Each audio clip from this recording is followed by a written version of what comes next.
नमस्कार दोस्तों, मैं विवेक आप लोगों के साथ जुड़ रहा हूँ इस हिंदी साहित्य के सिलसिले में। और आज हम बात करेंगे हिंदी भाषा के इतिहास की। देखिए, हिंदी भाषा का उद्भव कैसे हुआ, इसका विकास कैसे हुआ, इन सभी चीजों को हमने पृष्ठभूमि वाले भाग में हमने समझा, जो कि मैंने हिंदी भाषा के ऊपर 3-4 लेक्चर्स मैंने अपने इस कंटेंट में डाल रखा है। लेकिन जो आज का कंटेंट है और जो इसके बाद आने वाले 1-2 क्लासेस और है, वह हर लिहाज से, अगर आप यूजीसी नेट की तैयारी कर रहे हैं या फिर आप एमए में हैं या किसी भी चीज की तैयारी कर रहे हैं, उसके लिए बहुत ही ज्यादा महत्वपूर्ण रहने वाला है। देखिए, आज क्या है, आज हम हिंदी भाषा के उद्भव को समझेंगे और इसकी उपबोलियों को सभी चीजों को जानेंगे।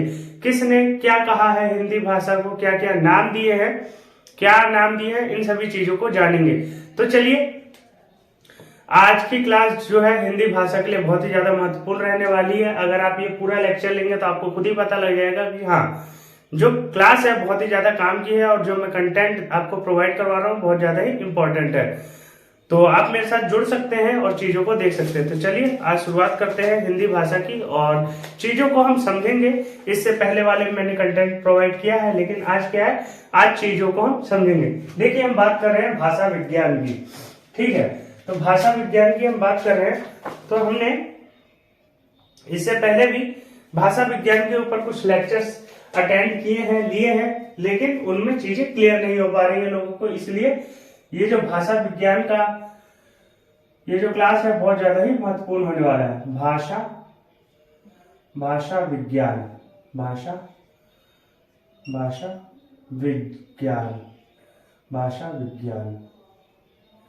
ठीक है। भाषा विज्ञान, हमें भाषा विज्ञान को समझना है। देखिए, जैसा कि हम लोगों ने जाना कि जो भाषा है उसको कई आधार पर बांटा गया है। इसको 4 खंडों में बांटा गया है, क्षेत्र के आधार पर भी बांटा गया, उसके बाद पारिवारिक मूलक, आकृति मूलक, इन आधारों पर बांटा गया। तो चलिए, अब हम चीजों को थोड़ा सीक्वेंस से और चीजों को थोड़ा जल्दी समझने की कोशिश करते हैं। देखिए, क्या भारतीय आर्य भाषा की हम बात करते हैं, तो भारतीय आर्य भाषा है ना,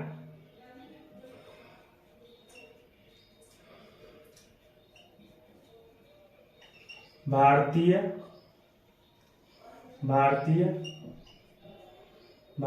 आर्य भाषा। जो भारतीय आर्य भाषा है उसमें चीजें जो है बहुत ही ज्यादा महत्वपूर्ण है। देखिए, भारतीय आर्य भाषा को हम 3 भागों में बांट सकते हैं। पहला क्या है, प्राचीन आर्य भाषा, और उसके बाद आ जाएगा, प्राचीन के बाद क्या आएगा, प्राचीन के बाद मध्यकालीन, उसके बाद आ जाएगा मध्यकालीन, प्राचीन, मध्यकालीन और आधुनिक, तो हमें 3 भागों में पढ़ना है भाषा को, वो भी भारतीय आर्य भाषा को। देखिए, तो प्राचीन में, जैसा कि हमें पता है, प्राचीन समय में कौन सी भाषा बोली जाती थी, संस्कृत, ठीक है। आप देखिए, सबको समझते चलिए कि कौन सी चीजें कब आ रही हैं और उसका जो टाइम पीरियड है वो कब है। संस्कृत बोली जाती थी। अब इसी को हमने 2 भागों में बांट दिया, ठीक है। पहला कौन सा हो गया, पहला हो गया वैदिक संस्कृत,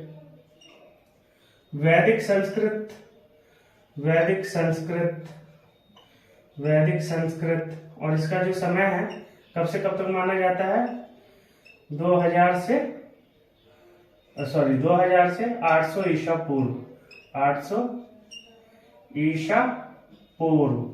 ठीक है, 800 ईसा पूर्व, ये इसका समय माना जाता है। वहीं दूसरा जो इसका भाग है वह है लौकिक संस्कृत,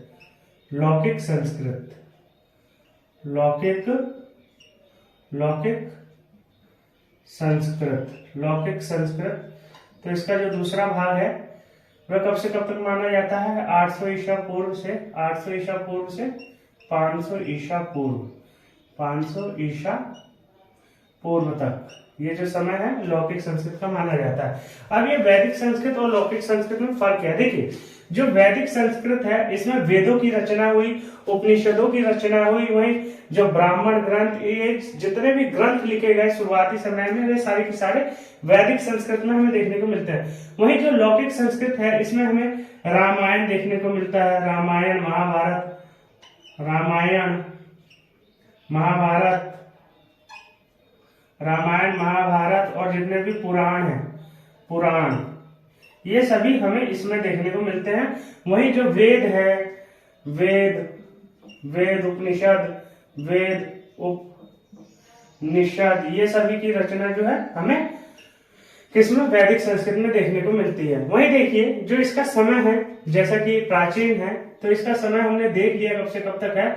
इसका जो समय है 2000 ईसा पूर्व से, 2000 ईसा पूर्व से कब तक माना जाएगा, 500 ईसा पूर्व तक, है ना, 500 ईसा पूर्व तक, 500 ईसा पूर्व तक प्राचीन काल का समय माना जाएगा।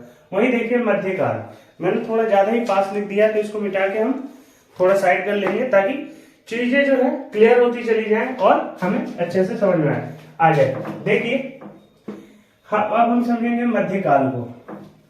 मध्यकाल, यहाँ हो गया प्राचीन, यहाँ आ जाएगा मध्यकाल, यहाँ आ जाएगा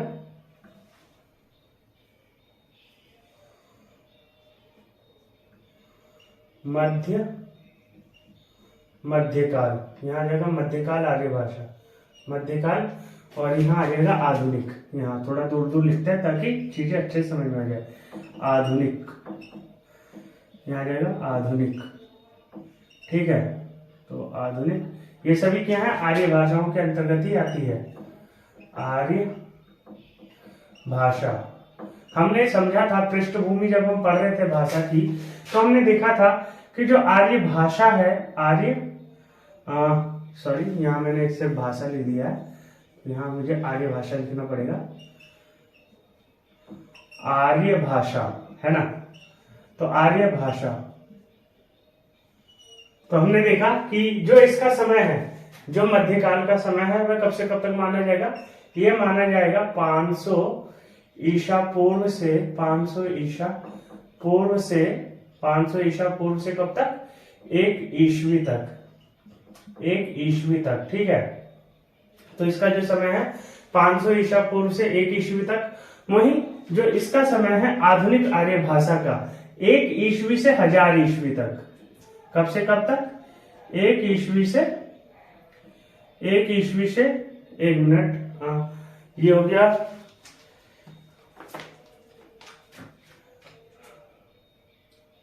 1000 ईस्वी से अब तक, 1 मिनट, 500 ईसा पूर्व से 1000 ईसा पूर्व तक, सॉरी ये मैंने गलत बता दिया आपको, थोड़ा इसको करेक्ट कर लेना। ये 500 ईसा पूर्व से 1000 ईस्वी तक है, ठीक है, ये 1000 ईस्वी तक है। और ये 1000 ईस्वी से, 1000 ईस्वी से, 1000 ईस्वी से अब तक, जो अभी तक हम इस्तेमाल में ला रहे हैं, अब तक की जो भाषा है वह इसके अंतर्गत आती है। अब देखिए जो मध्यकाल है, मध्यकाल जैसे कि 500 ईसा पूर्व से है, तो पहला जो मध्यकाल में जो 500 ईसा पूर्व में बोला जाता था, 500 ईसा पूर्व में कौन सी भाषा बोली जाती थी, पाली, पाली, जिसमें हमें कौन से ग्रंथ देखने को मिलते हैं, पाली में, पाली में हमें देखने को मिलता है बुद्ध ग्रंथ, बुद्ध की जितनी भी रचनाएं हैं, त्रिपिटक, त्रिपिटक, त्रिपिटक, ये सब जो रचनाएं हैं वह हमें किसमें, पाली में देखने को मिलते हैं, बुद्ध ग्रंथ, ठीक है, बुद्ध ग्रंथ जो है हमें इसी भाषा में देखने को मिलते हैं। वहीं जो दूसरी है, जो दूसरे स्टेज पे या दूसरी भाषा हमें देखने को मिलती है, वह कौन सी देखने को मिलती है, प्राकृत, 1 ईस्वी से, 1 ईस्वी से, 1 ईस्वी से 500 ईस्वी तक, 1 ईस्वी से 500 ईस्वी तक कौन सी देखने को मिलती है, प्राकृत, प्राकृत देखने को मिलती है। और इसमें हमें ये बोलचाल की भाषा थी उस काल की, है ना, बोलचाल की भाषा थी, बोलचाल की, बोलचाल की भाषा, बोलचाल की भाषा, जो बोलचाल की भाषा थी वह यही थी। और जो हमें तीसरी अवस्था मिलती है, पाली, प्राकृत और अपभ्रंश, अपभ्रंश, अपभ्रंश जो है, अपभ्रंश वह हमें कब से कब तक देखने को मिलती है, 500 ईस्वी से 1000 ईस्वी तक, 500 ईस्वी से 1000 ईस्वी 1000 ईस्वी तक, 500 ईस्वी से 1000 ईस्वी तक हमें अपभ्रंश देखने को मिलता है। देखिए हुआ क्या कि केवल अपभ्रंश ही नहीं रहा, इस बीच में अपभ्रंश के बाद हमें अवहट देखने को मिलती है। अवहट जो कि इसी काल की थी। पुरानी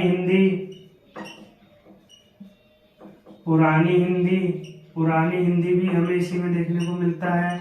तो ये सभी जो है इसी काल में हमें देखने को मिलता है। और उसके बाद जो आधुनिक आर्य भाषा में हमें क्या देखने को मिलता है? खड़ी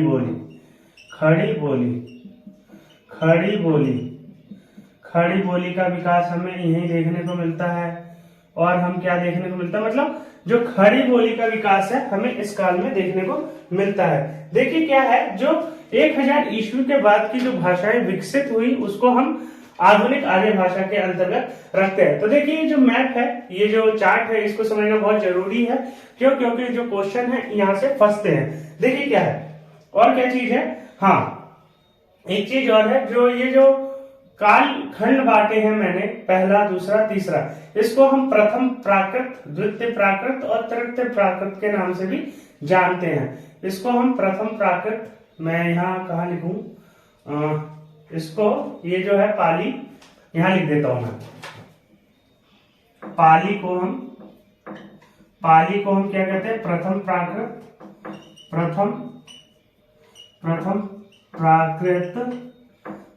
प्राकृत, और प्राकृत को द्वितीय प्राकृत को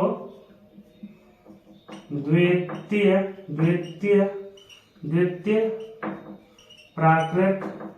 प्राकृत, और अपभ्रंश को हम क्या कहते हैं? तृतीय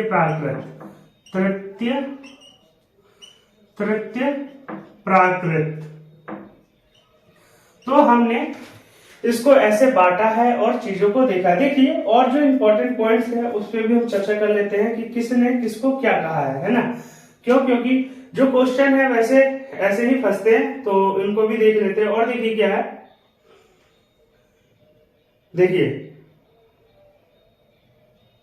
हाँ, वैदिक साहित्य को छंदस भी कहते हैं। ठीक है, जो वैदिक साहित्य है जो इस काल में लिखा गया है, वैदिक साहित्य को क्या कहते हैं? वैदिक साहित्य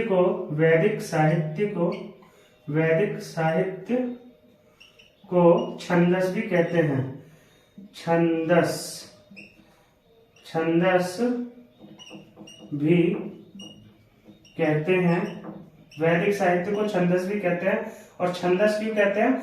छंदों में लिखा गया है इसलिए हम इसको छंदस कहते हैं। और देखिए क्या है, वैदिक साहित्य को छंदस भी कहते हैं और इनके साहित्य को ब्राह्मण ग्रंथ आदि लिखे गए हैं। इनमें क्या क्या लिखे गए हैं?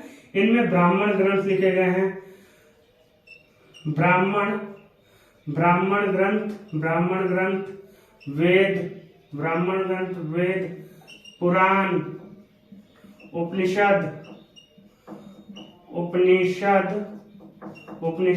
आदि, वेदांग, ये सभी जो है इसी के अंतर्गत लिखे गए हैं। और देखिए क्या चीज है, जो वैदिक ध्वनियां जैसा कि आपने हिंदी की वर्णमाला पढ़ी होगी, उसमें ध्वनियों को और व्यंजनों को देखा होगा, तो उसी प्रकार से वैदिक ध्वनियां भी थी और इसके भी व्यंजन थे। तो देखिए क्या है, वैदिक ध्वनियों की संख्या कितनी बताई जा रही है? वैदिक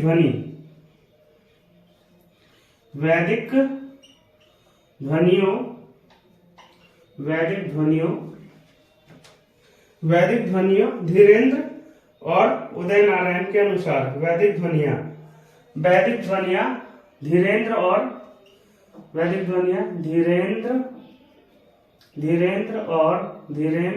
उदय नारायण के अनुसार, उदय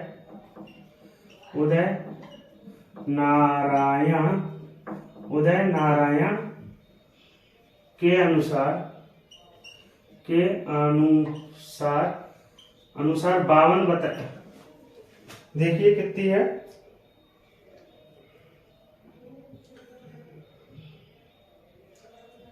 वैदिक ध्वनिया धीरेन्द्र और उदय नारायण के अनुसार वैदिक स्वर जो है वैदिक स्वर, वैदिक स्वर जो है इनके अनुसार वैदिक स्वर, वैदिक स्वर जो है 13 है। वैदिक स्वर कितने हैं? 13। और वैदिक ध्वनिया, वैदिक ध्वनि जो है 52 है। वैदिक ध्वनि जो है कितने हैं? 52 है, 52।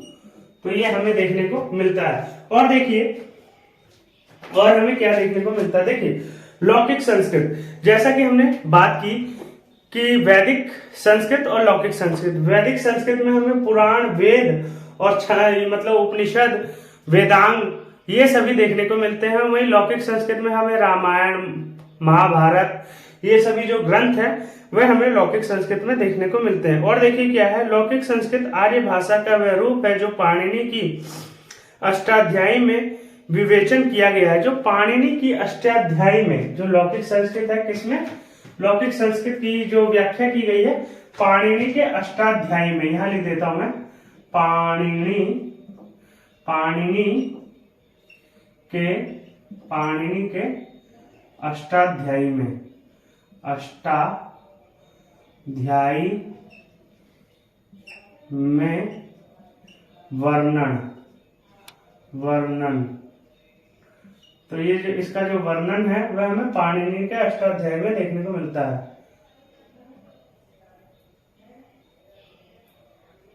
तो इसका जो वर्णन है हमें पाणिनि के अष्टाध्यायी में देखने को मिलता है लौकिक संस्कृत का। ठीक है। और देखिए और क्या चीज है, जो मध्यकालीन आर्य भाषा, जैसा कि हमने पहले ही बात कर ली है कि जो बुद्ध वचन और संग्रहित जो बुद्ध की वचन है, जो बुद्ध के द्वारा कहे गए पिटक हैं, जो अभिधम पिटक, विनय पिटक और जो एक और है, 3 पिटक है, उसका जो संग्रह है वह हमें इसी भाषा में देखने को मिलता है। और देखिए क्या है, पाली के प्रसिद्ध व्याकरण कच्चायन है।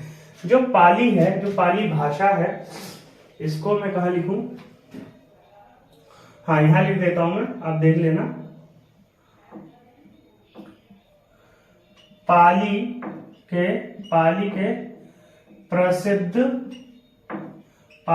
प्रसिद्ध व्याकरणिक, मतलब जो व्याकरण लिखने वाले हैं, पाली के प्रसिद्ध व्याकरणिक कच्चायन है।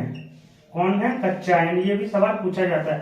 कच्चायन किसके हैं? पाली के हैं। कच्चायन जो है, कच्चायन कौन सी भाषा के हैं? पाली भाषा के कच्चायन है, प्रसिद्ध व्याकरणिक है। और इन्होंने देखिए क्या कहा है, इन्होंने जो कच्चायन के द्वारा जो ध्वनियां बताई गई हैं पाली की, वो कितनी है?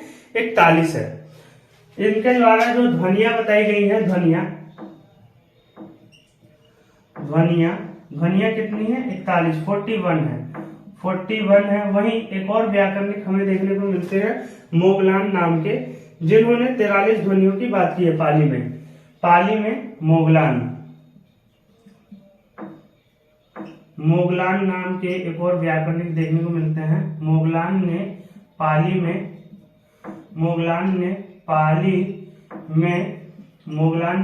में 41 ध्वनियों की बात की है। 41 ध्वनियां बताई हैं,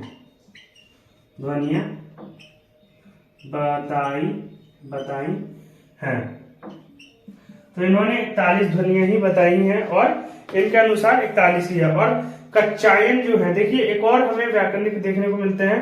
पहले हमने बात की, सबसे पहले हमने बात की पाली के कच्चायन की बात की। तो कच्चायन ने हमें कितनी ध्वनियां बताई थी? 43, जिसमें से उन्होंने बताए थे, क्या बताए थे, कितने स्वर और कितने व्यंजन बताए थे? 8 स्वर बताए थे और 39 व्यंजन बताए थे। ठीक है, तो हमें इस अनुसार देखने को मिलता है। देखिए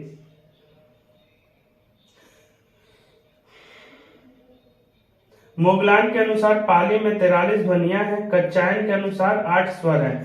पाली में 8 स्वर हैं इनके अनुसार, कच्चायन के अनुसार 8 स्वर हैं। कच्चायन के अनुसार क्या है? 8 स्वर है। 8 स्वर हमें देखने को मिलता है पाली में। कच्चायन के अनुसार। वहीं मोगलान के अनुसार हमें कितने स्वर देखने को मिलते हैं? 13। तो ये चीज हमने देखी और ये सवाल बहुत बार पूछे जाते हैं, ठीक है। तो ये हम देख सकते हैं। वही देखिए संविधान, अगर हम बात करें कि देखिए कि हमारे देश के संविधान में जो हमारी भाषा है, जो हमारी भाषा है उसकी स्थिति क्या है। तो देखिए क्या है, अगर आप चाहें तो एक बार इसका स्क्रीनशॉट ले सकते हैं। क्यों? क्योंकि इसमें केवल फैक्ट्स है, इंपॉर्टेंट चीजें हैं जो आपके लिए बहुत ही ज्यादा हेल्पफुल रहने वाली है। और इससे क्या है कि 4-5 क्वेश्चन आपके जरूर फंस सकते हैं, इसके चांसेस हैं। तो देखिए अगर आप चाहें तो स्क्रीनशॉट ले सकते हैं। और जो भी है ये सारे मैंने इंपॉर्टेंट चीजें आपको बता दी। अब देखिए हम बात करेंगे कि जो संविधान में जो हमारी भाषा है उसका क्या अस्तित्व है, उसका क्या मतलब कि जो हमें देखने को मिलता है संविधान में, इसको किस रूप में हम जान सकते हैं। तो चलिए इस पे भी बात कर लेते हैं और चीजों को समझ लेते हैं, ठीक है। तो मुझे आशा है आप लोगों ने इसका स्क्रीनशॉट ले लिया होगा और चीजों को समझा भी होगा। तो चलिए और चीजों को भी देख लेते हैं। देखिए एक चीज और है जो मैं आपको नहीं बता पाया, उसको भी मैं बता देता हूं ताकि चीजें सारी की सारी क्लियर रहे।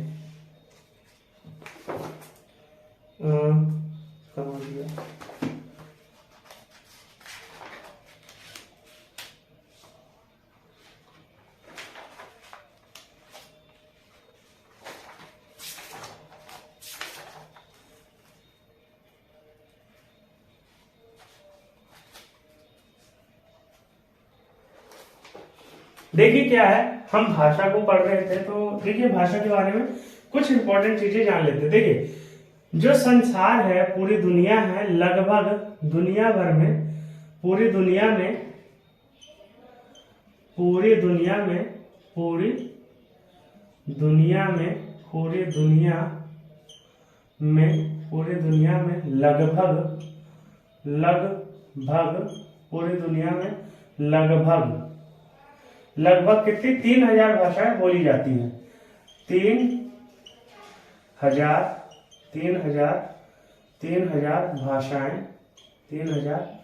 भाषाएं देखिए लगभग है, अप्रोक्स नहीं है, ठीक है। तो लगभग है, तो 3000 भाषाएं बोली जाती हैं,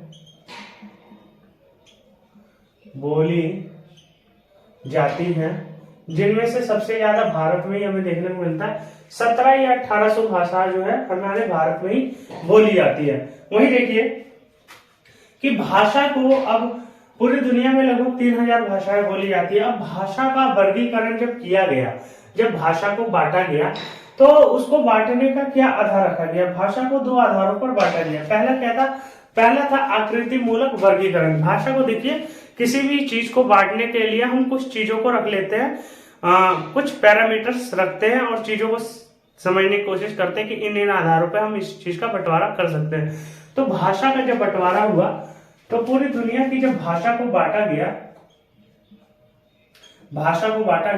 तो इसके लिए हमने 2 आधार रखे। वे कौन कौन से आधार थे इसको भी हम समझ लेते हैं। आकृति मूलक वर्गीकरण और पारिवारिक मूलक वर्गीकरण। देखिए आकृति मूलक वर्गीकरण, आकृति मूलक वर्गीकरण, आकृति मूलक वर्गीकरण, और दूसरा जो था पारिवारिक मूलक वर्गीकरण।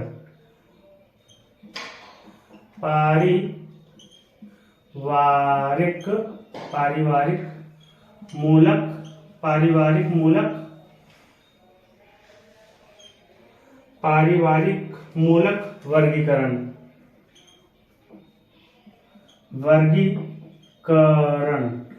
तो हमने इन 2 आधारों पर भाषा को बांटा, ठीक है। इन 2 आधारों पर हमने भाषा को बांट लिया।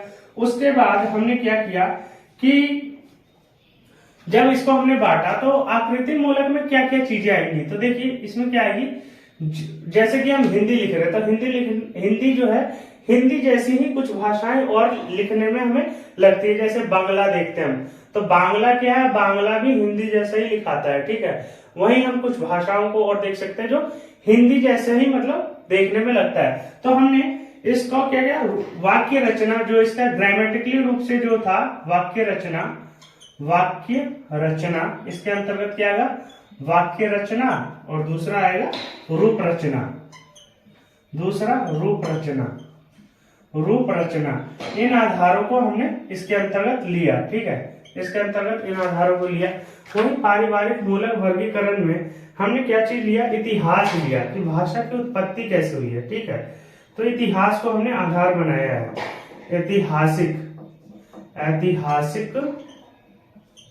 ऐतिहासिक वर्गीकरण किया हमने, ऐतिहासिक वर्गीकरण किया। हमने देखा कि जो हिंदी है, हिंदी का विकास कैसे हुआ। तो देखा हमने कि ये जो हिंदी है कहीं ना कहीं संस्कृत से ही निकली हुई है, बांग्ला भी जो है संस्कृत से ही निकली हुई है। तो क्या है, इसमें हमने ऐतिहासिक वर्गीकरण करके देख लिया और परिवार के अंतर्गत ही इसको रख लिया, ठीक है। वहीं तो हमने इसको दो भागों में बांटा। उसके बाद क्या है कि हमने भाषा को फिर से दो भागों में बांटा, और वह भाग क्या थे, वे थे पहला था अयोगात्मक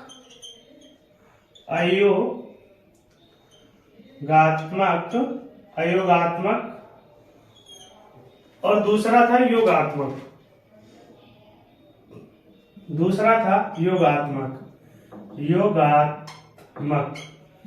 अयोगात्मक और योगात्मक। अयोगात्मक मतलब क्या, देखिए शब्द को समझने की कोशिश कीजिए। अयोगात्मक मतलब कि जिस भी सेंटेंस को हम लिख रहे हैं उसमें क्या है, वो टूटेगा नहीं। जैसे कि मैंने यहाँ पे क्या लिखा है, पूरी दुनिया में लगभग 3000 भाषाएं बोली जाती है।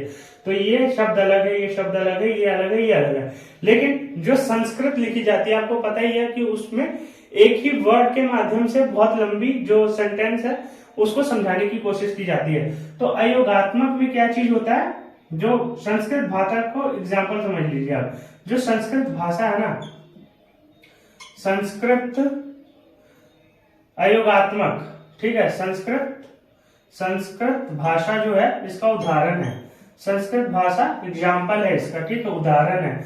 और योगात्मक मतलब योग, ठीक है। अयोगात्मक मतलब जो कभी अलग नहीं होता, मतलब जो प्रत्यय और उपसर्ग हम अलग अलग कर देते हैं, इसमें अलग नहीं होता। वही जो देखिए योगात्मक में क्या है, जैसे कि हम हिंदी लिखते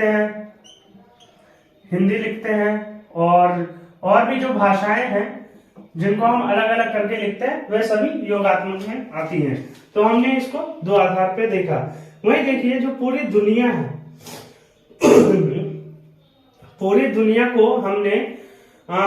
दुनिया की भाषाओं को हमने 4 भौगोलिक क्षेत्र में बांटा है। अब पूरी दुनिया देखिए क्या है,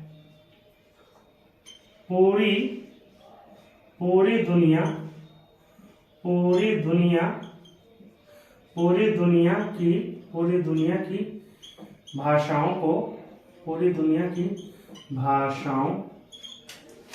दुनिया की भाषाओं को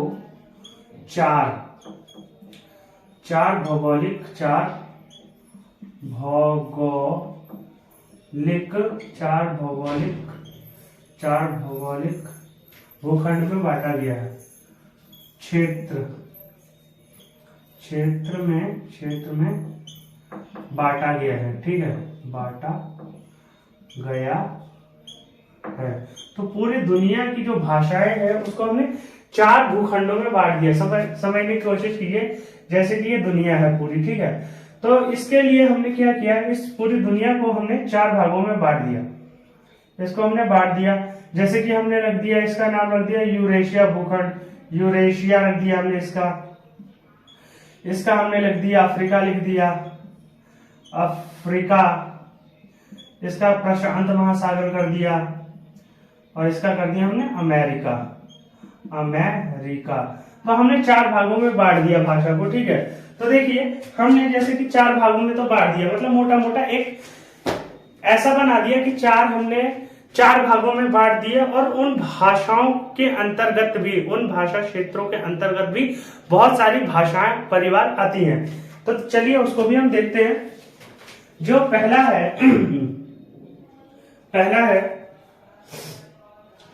है यूरेशिया भूखंड। यूरेशिया। जैसा कि आपको शब्द से ही समझ में आ रहा होगा कि इसमें Europe plus Asia, Europe plus Asia, ठीक है, एशिया। देखिए इसको हिंदी में जो ये प्लस का सिंबल है इसको घन कहते हैं, लेकिन आप समझ जाइए यूरोप प्लस एशिया, इन दोनों का जो मिला हुआ रूप है वो है यूरेशिया। वहीं जो दूसरा है, ठीक है, जो दूसरा है वह कौन सा है? अफ्रीका भूखंड, अफ्रीका भूखंड, अफ्रीका भूखंड, अफ्रीका भूखंड। तीसरा जो है अफ्रीका भूखंड के बाद जो तीसरा है प्रशांत महासागरीय भूखंड, प्रशांत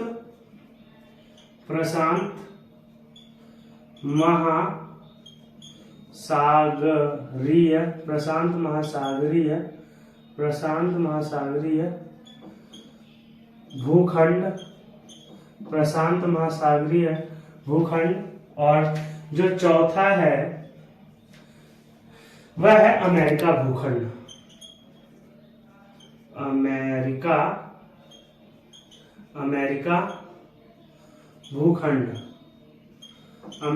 भूखंड। तो ये 4 भागों में पूरी दुनिया की भाषाओं को बांटा गया है। और देखते हैं कि इसके अंतर्गत भी हमें कई भाषाएं देखने को मिलती है। देखिए क्या है, जो भाषा परिवार है यूरेशिया भाषा परिवार, इसको हम अन्य नामों से भी जानते हैं, ठीक है। यूरेशिया जो है, जो यूरेशिया भूखंड में जो आता है भारोपीय परिवार, ठीक है, भारोपीय परिवार, भारोपीय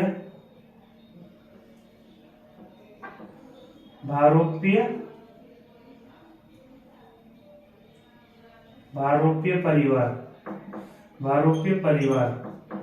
देखिए सबसे पहले आप ये समझिए कि देखिए पूरी दुनिया को हमने 4 भौगोलिक क्षेत्रों में बांटा, भाषा के आधार पर 4 भौगोलिक क्षेत्रों में बांटा। और हमने क्या किया कि इसके अंतर्गत हमने फिर क्या है कि यूरेशिया के अंतर्गत हमने कई भाषा परिवारों को लिया, जैसे कि यूरेशिया, जैसे कि भारोपीय भाषा, ये एक परिवार है। तो हमने एक भूखंड के अंदर कई सारे भाषा परिवारों को लिया, जैसे कि यूरेशिया जो है सबसे बड़ा भाषा परिवार है, इसके अंतर्गत हमने 10 भाषा परिवारों को लिया है। वहीं अफ्रीका के अंतर्गत हमने 3 या 4 भाषा परिवारों को लिया है, और प्रशांत महासागर में 4 है, और अफ्रीका में 3 है, और अमेरिका में 1 भाषा परिवार को लिया है, जो अमेरिका खुद ही है, ठीक है। तो भारोपीय भाषा परिवार जो है वह हमें यूरेशिया भूखंड में देखने को मिलता है। और भारोपीय भाषा परिवार जो है यह बहुत बड़ा भाषा परिवार है, ठीक है। इसके अंतर्गत ही हमारी जो भाषा है हिंदी है,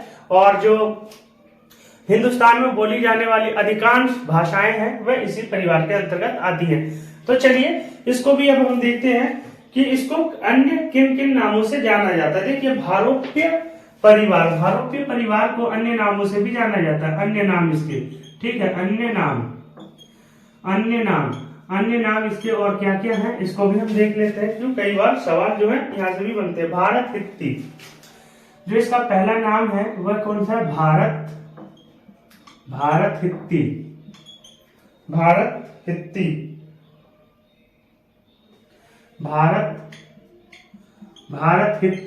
और जो इसका दूसरा नाम है वह क्या है? Indo Germanic.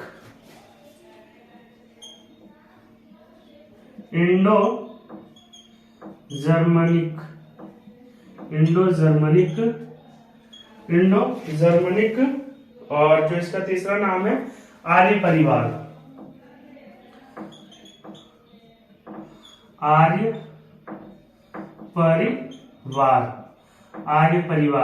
हम इसको इन नामों से भी जानते हैं। वहीं देखिए कि जो भारतीय आर्य भाषाएं हैं, जो भारोपीय भाषा है, उसको भी हमने कई भागों में बांटा है, उसके अंतर्गत भी कई भाषाएं आती हैं। तो देखिए सबसे पहले क्या है, सबसे पहले जितना मैंने आपको बताया आज उसको समझने की कोशिश कीजिए। क्योंकि ज्यादा बताने से चीजें क्या है, घुलमिल हो जाएंगी, समझ में कम आएगी। तो आज के लिए मैंने जितना आपको बताया है सारे के सारे ही फैक्ट्स हैं और सारे के सारे ही इंपॉर्टेंट फैक्ट्स हैं। अगर आपको मैं प्रॉमिस करता हूं कि अगर आपने मेरी ये 2, 3 या 4 वीडियोस मेरे ख्याल से भाषा की पूरी बनेंगी टोटल, उससे आप कोई से भी एग्जाम को दे, एमए के दे या बीए किसी भी एग्जाम को दोगे तो आपका क्या है कि आपका क्लियर हो जाएगा भाषा का।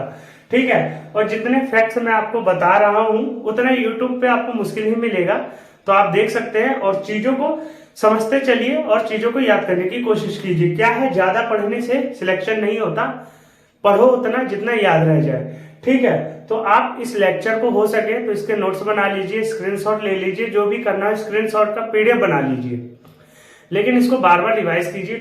क्योंकि इसमें बहुत सारे फैक्ट्स हैं और मैं जो अगली क्लास लाऊंगा उसमें भी फैक्ट्स को ही लाऊंगा, चीजों को लाऊंगा, ताकि अगर आप नेट की प्रिपरेशन कर रहे हैं हिंदी लिटरेचर के लिए तो आपके लिए बहुत ही ज्यादा इंपॉर्टेंट रहे। देखिए क्या है, ये सभी चीजें मैंने नेट की प्रिपरेशन के लिए ही सारी तैयार की थी और मैं आपके साथ शेयर कर रहा हूं ताकि जिनके पास नहीं है उनको मिल सके और अच्छी जानकारी मिल सके। और मैं देखिए जितना भी नेट का कंटेंट होता है मैं अपने टेलीग्राम चैनल पे उसको शेयर करता हूं, फिर वो यूनिट 1 हो या यूनिट 10 हो, सारा ही कंटेंट आपको मेरे उस पर मिल जाएगा और उसके लिए आपको कोई पैसे पे नहीं करने हैं। तो आप वहां पर भी जुड़ सकते हैं, साहित्य गुरु नाम से टेलीग्राम चैनल है, और आप मुझे इंस्टाग्राम पर भी फॉलो कर सकते हैं, ताकि जो मैं एक श्रृंखला चला रहा हूं शब्दों को समझे और कुछ जानिए नई चीजों को, तो उसको भी आप समझ सकते हैं। तो आज के लिए इतना ही। मुझे आशा है आपको जो ये क्लास है